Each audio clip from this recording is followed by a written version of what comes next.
Rap എന്ന് പറയുന്നത് rhythm and poetry എന്നാണ് അതിൻ്റെ ഫുൾ രൂപം, RAP. അത് ലോകത്തുടനീളം ഇങ്ങനെ അടിച്ചമർത്തപ്പെട്ടവർ തങ്ങളുടെ ശബ്ദം അറിയിക്കാൻ വേണ്ടി അതിനുതകുന്ന ഒരു റിതത്തിലൊക്കെ കൊണ്ടുവന്നിട്ടുള്ളൊരു കലാരൂപമാണ്.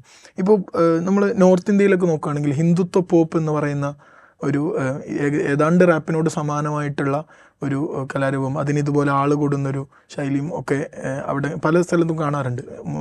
മുസ്ലിം വിദ്വേഷം പരസ്യമായി പാടുന്ന പാട്ടുകൾ, ഹിന്ദുത്വ പോപ്പുകൾ എന്ന രൂപത്തിൽ തന്നെ അവിടെ ഇങ്ങനെ വളരെ ആഘോഷിച്ച് പല സ്ഥലങ്ങളിലും കാണാറുണ്ട്. അപ്പോൾ കേരളത്തിൽ അത് വേടൻ്റെ റാപ്പുകളാണ്, അതിൽ ജനാധിപത്യം പറയുന്ന വരികളാണുള്ളത്. നമ്മളിപ്പോൾ ശശികലയുടെ നോക്കുകയാണെങ്കിൽ തന്നെ 2-3 പേരാണ് അവിടെ സദസ്സിലുള്ളത്. എന്നാൽ വേടൻ്റെ സദസ്സിലുള്ളത് ഈ 10,000-കണക്കിന് ആളുകൾ ഒരുമിച്ച് കൂടുന്നൊരു സാഹചര്യമാണ്. സ്വാഭാവികമായും പിന്നെ പുതുതലമുറ രാഷ്ട്രീയവാദികളാണ് എന്നുള്ളൊരു വാദമൊക്കെ പലയിടത്തും ഉയരുന്നൊരു സാഹചര്യത്തിൽ ഇങ്ങനെ ജനാധിപത്യം പറയുന്ന സദസ്സുകളിൽ ആൾ കൂടുന്നു, അപരവിദ്വേഷം പറയുന്ന സദസ്സുകളിൽ ആൾ കുറയുന്നു എന്നുള്ളതൊരു പ്രതീക്ഷയായി കണ്ടൂടെ? അത് പ്രതീക്ഷിക്കാം. നമ്മൾ പൊതുവിൽ ഈ യങ് ജനറേഷൻ രാഷ്ട്രീയവാദികളാണ് എന്നുള്ളത് എല്ലാ കാലത്തും പഴയ ജനറേഷൻ പറഞ്ഞുകൊണ്ടിരിക്കുന്ന ഒരു കാര്യമാണ്. ഇപ്പം ഞങ്ങളൊക്കെ കോളേജിൽ പഠിച്ചുകൊണ്ടിരുന്ന കാലത്ത് ഞങ്ങളുടെ മുതിർന്ന തലമുറ നിങ്ങൾക്കൊന്നും ഒരു രാഷ്ട്രീയമില്ല, നിങ്ങൾക്കൊന്നും രാഷ്ട്രീയം അറിയില്ല എന്നാണ് പറയാറുള്ളത്. അപ്പോൾ അതിൽ 2 രാഷ്ട്രീയമുണ്ട്. ഒന്ന് കക്ഷി രാഷ്ട്രീയം അറിയില്ല, അതിൻ്റെ സത്യമായിരിക്കുന്ന രാഷ്ട്രീയവും അറിയില്ല, രാഷ്ട്രത്തെ സംബന്ധിച്ചുള്ള പൊതുവായ കാര്യങ്ങളും അറിയില്ല എന്നൊക്കെയാണ് പറഞ്ഞുകൊണ്ടിരുന്നത്.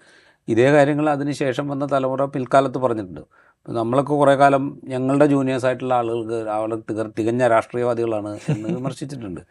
അതങ്ങനെ തന്നെയാണ്, അതിപ്പോഴും നടക്കുന്നുണ്ട്. പക്ഷേ വളരെ പൊളിറ്റിക്കലായ ഒരു ചെറുപ്പം ഇല്ല എങ്കിൽ എങ്ങനെയാണ് ഈ തൃശ്ശൂരിലെ വളരെ ദരിദ്രമായ ചുറ്റുപാടുകളിൽ വളർന്ന, സാമൂഹ്യമായി അന്യവൽക്കരിക്കപ്പെട്ട ചുറ്റുപാടിൽ വളർന്ന ഒരു മനുഷ്യൻ അയാളുടെ അനുഭവത്തിൽ നിന്ന് ഉരുവമെടുക്കുന്ന കുറച്ച് വാചകങ്ങളും വാക്കുകളും ഉപയോഗിച്ചുകൊണ്ട് ഒരു ആർട്ട് ഫോം ഉണ്ടാക്കുമ്പോൾ അതിലേക്ക് ആളുകൾ ചെറുപ്പക്കാരെങ്ങനെ ആകർഷിക്കപ്പെടുക? അവർക്ക് ആ രാഷ്ട്രീയം മനസ്സിലാവുന്നുണ്ടാണല്ലോ, അവർക്കത് തിരിച്ചറിയാൻ പറ്റുന്നുണ്ട്. അവർ ഈ പറയുന്ന എല്ലാ വിവേചനങ്ങളുടെയും എല്ലാ വേർതിരിവുകളുടെയും അപ്പുറത്ത് ഈ രാഷ്ട്രീയത്തെ മനസ്സിലാക്കുന്നതുകൊണ്ടാണല്ലോ അയാളുടെ പരിപാടിക്ക് ഈ പറയുന്ന തർക്കവിതർക്കങ്ങളൊന്നും ഉണ്ടാകുന്നതിന് മുമ്പ് ആൾ കൂടിക്കൊണ്ടിരുന്നത്. അതിന് മുമ്പും ആൾ കൂടിയിരുന്നല്ലോ. ഇപ്പോൾ ഈ കേസ് വരുന്നതിന് മുമ്പും, പുലിനഖ കേസ് വരുന്നതിന് മുമ്പും, അത് വിമർശിക്കപ്പെടുന്നതിന് മുമ്പും, ഇപ്പോൾ RSSൻ്റെ ആളുകൾ വിമർശിക്കുന്നതിന് മുമ്പും ഇയാളുടെ പരിപാടിക്ക്, വേടൻ്റെ പരിപാടിക്ക് ആൾ കൂടിയിരുന്നു. ദാറ്റ് മീൻസ് ആ രാഷ്ട്രീയം കുറേ ആളുകളിലേക്കെങ്കിലും കൺവേ ചെയ്യപ്പെട്ടിരുന്നു എന്നാണ് എൻ്റെ അർത്ഥം. ഇപ്പോൾ അത് കുറേ കൂടെ കൂടുതൽ കൺവേ ചെയ്യപ്പെടും. അതാണ് ഇതിൻ്റെ അഡ്വാൻറ്റേജ്. അപ്പോൾ അതുകൊണ്ട് നമ്മൾ ഈ പുതിയ തലമുറയിൽ രാഷ്ട്രീയം ഇല്ല എന്ന് വിചാരിക്കേണ്ട. അവരത് മനസ്സിലാക്കുന്നുണ്ട്. ഒരുപക്ഷെ അവരത് എക്സ്പ്രസ് ചെയ്യുന്നുണ്ടാവില്ല, നമ്മൾ പ്രതീക്ഷിക്കുന്ന അളവിൽ അത് പ്രകടിപ്പിക്കുന്നുണ്ടാവില്ല. പക്ഷേ അവരിൽ ആ രാഷ്ട്രീയം ഉണ്ട്, അവരത് കൃത്യമായി മനസ്സിലാക്കുന്നുണ്ട്. മാത്രമല്ല, പുതിയ തലമുറയെ സംബന്ധിച്ച് ജനാധിപത്യം എന്നുള്ളതും സ്വാതന്ത്ര്യം എന്നുള്ളതും കുറേ കൂടെ അവർക്ക് പെട്ടെന്ന് മനസ്സിലാവുന്ന കാര്യങ്ങളാണ്. ഇപ്പോൾ നമ്മളൊരു 2-3 തലമുറ മുമ്പിൽ നിൽക്കുന്ന ആളുകൾക്ക് ലഭിച്ചിരുന്ന സ്വാതന്ത്ര്യമല്ല പുതിയ തലമുറയിലെ ആളുകൾക്ക് ലഭിക്കുന്ന സ്വാതന്ത്ര്യം. അവർക്കതിൻ്റെ അതിരുകൾ വിശാലമാകുന്നതിനെക്കുറിച്ച് കുറേ കൂടെ അറിയാം. അപ്പോൾ അത് പരിമിതപ്പെട്ട് വന്നു കഴിഞ്ഞാൽ അവർക്ക് പെട്ടെന്ന് മനസ്സിലാവും, അതിനോട് അവർ പെട്ടെന്ന് റിയാക്ട് ചെയ്യും. അതുപോലെ തന്നെയാണ് അവരുടെ ഡെമോക്രാറ്റിക് റൈറ്റ്സിനെ കുറിച്ചുള്ള അവരുടെ ധാരണയും. നമ്മളുടെ ചെറുപ്പത്തിലുണ്ടായിരുന്ന ജനാധിപത്യ ബോധമോ അവകാശബോധമോ അല്ല ഇപ്പോഴത്തെ കുട്ടികൾക്ക്. ആ സ്വാതന്ത്ര്യവും ആ അവകാശവും അല്ല അവർക്കുള്ളത്. അപ്പോൾ അത് പരിമിതപ്പെട്ട് കഴിഞ്ഞാൽ അവർ പെട്ടെന്ന് റിയാക്ട് ചെയ്യും. അത് തന്നെയാണ് യഥാർത്ഥത്തിൽ രാഷ്ട്രീയം. ആ രാഷ്ട്രീയം അവർക്കുണ്ട്, അത് അവർ പല വിധത്തിൽ പ്രകടിപ്പിക്കുന്നു എന്നുള്ളതേ ഉള്ളൂ. അതിൻ്റെ ഗുണം വേടന് മുൻകാലത്ത് കിട്ടിയിട്ടുണ്ട്. ഇനി ഈ കോൺട്രവേഴ്സി ഒരുപക്ഷെ ഈ ആശയങ്ങൾ കുറെ കൂടെ മുമ്പോട്ട് കൊണ്ടുപോകാൻ സഹായിക്കുകയും ചെയ്യും. 5 വർഷം മുമ്പ് പ്രധാനമന്ത്രി അധിക്ഷേപിച്ചു എന്ന് പറഞ്ഞിട്ടാണ് ഇപ്പോൾ NIAക്ക് കേസ് പോയിട്ടുള്ളത്. NIA, ED തുടങ്ങിയ ഏജൻസികളെ വെച്ച് സാധാരണക്കാരുടെ ശബ്ദങ്ങളാകുന്നവരെ പേടിപ്പിക്കുക എന്നത് വലതുപക്ഷത്തിൻ്റെ ഒരു തന്ത്രം തന്നെയാണ്.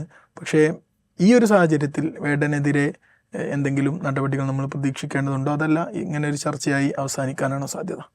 പറയാൻ പറ്റില്ല. കാരണം വെച്ച് കഴിഞ്ഞാൽ ഇതേത് രൂപത്തിലാണ് ഇത് ബിൽഡപ്പ് ചെയ്ത് കൊണ്ടുവരാൻ പോകുന്നതെന്ന് നമുക്കറിയില്ല. കാരണം ഈ സംഗീതജ്ഞനെ സംബന്ധിച്ച് അദ്ദേഹത്തിൻ്റെ പൗരത്വത്തെക്കുറിച്ച് അനാവശ്യമായിട്ടുള്ള ചില സന്ദേഹങ്ങളും സംശയങ്ങളും ഒക്കെ ഉണർത്തി വിട്ടിട്ടുണ്ട്.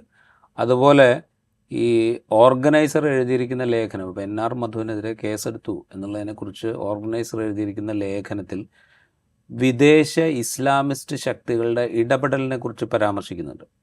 ഈ വിദേശ ഇസ്ലാമിസ്റ്റ് ശക്തികൾ കേരളത്തിലെ ജാതി വിവേചനം വർദ്ധിപ്പിക്കാൻ ശ്രമിക്കുന്നു എന്ന് ആക്ഷേപിക്കുന്നുണ്ട്. അപ്പോൾ ഈ വേടനെ സംബന്ധിച്ച് ഈ വിദേശ ബന്ധം വേണമെങ്കിൽ ആക്ഷേപിക്കാവുന്നൊരു കാര്യമാണ്.